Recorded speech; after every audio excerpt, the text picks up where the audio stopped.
had a little ding here with the Mountaineer. You can see in the corner, around the side a little bit. Get close, you can see there's some cracks in the paint here. It's dirty right now, but we're gonna see what we can do about polishing this back out, getting the scuffs off first to see how that looks, and then hit it with just a can of touch-up paint. What I've got here is a sample of the Scratch X. This isn't Scratch X 2.0, it's actually the older stuff, but let's see how it does. First things first, just gonna wash it off with some isopropyl alcohol mixture. So I'm gonna use a terry cloth. This terry cloth is nice and gritty, you could almost say, compared to a microfiber.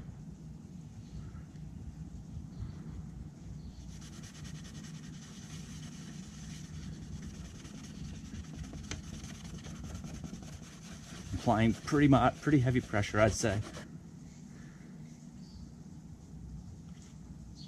Going back and forth, up and down, circles. Modifying the pattern just so I can get in whatever scratches there may be on this.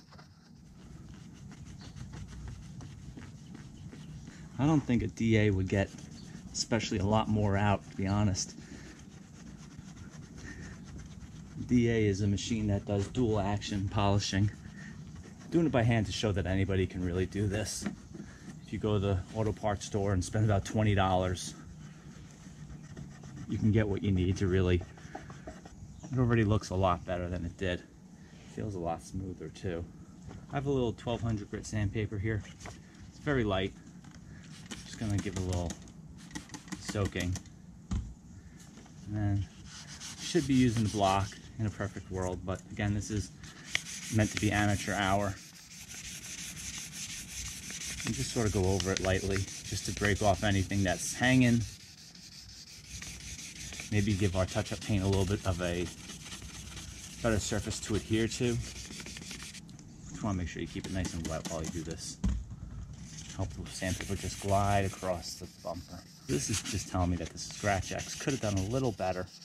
Going a little heavier where the paint's removed to try to skim down the edges a little bit. So we don't see those as much on the touch-up paint.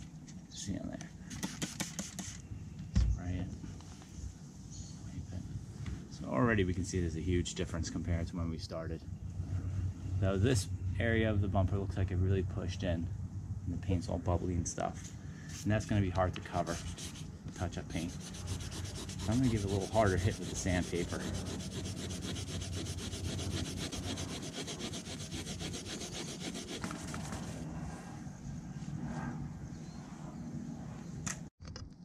Alright, so enter now a sandable primer. It's white so that any overspray won't really be noticeable.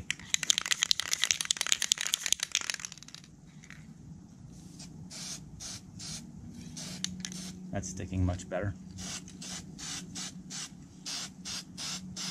Just small little taps, covering up the areas that we need to do. Wipe off this light that's already got some on it.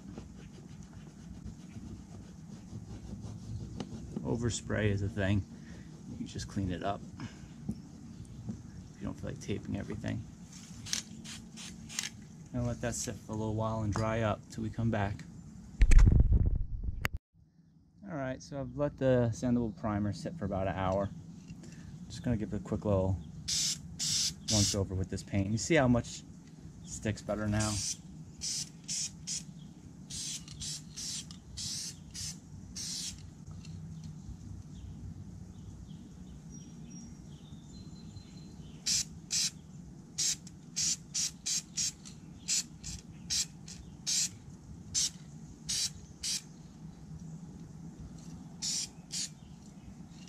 We're just gonna let that sit for a while, clean up some of these streaks.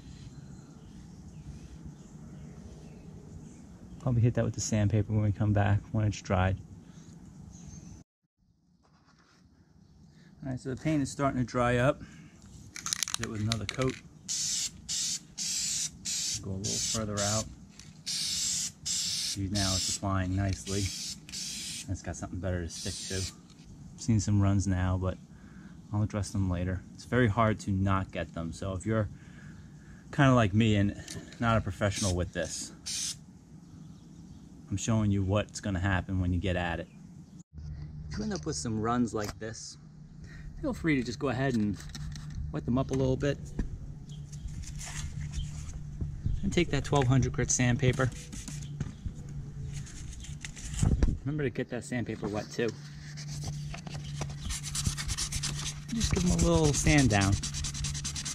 They'll become far less noticeable. And then you can just go back over it with some more paint and cover it up. So here we are. You can see the paint job has come out pretty well, considering it just came out of a spray can, and this probably cost about 20 bucks altogether. It didn't require any repair of the bumper structure itself, no sort of filler. Maybe we could have used some filler right here to try to smooth out this gap, but again, this is the Uber do-it-yourselfer, just sort of being at home, cover it up, make it not look as nasty. So I did get some overspray on this lens. I just kind of cleaned it up with a green scour pad just to get it off. Again, this is my daily driver vehicle. It's not something I want to have the bumper taken off and spend $500 repairing it at a shop. Duplicolor Perfect Match paint. Super easy to find. All auto parts stores. I think even Walmart carries this. Use some 1200 grit sandpaper, wet. This jar here, this is water and rubbing alcohol I used. And we also want to make sure we thank our Krylon sandable primer, which was white, which was nice because it matched the bumper. So if you've got something you want to cover up, give it a shot. This probably cost me under 20 bucks and it looks a lot better from the original.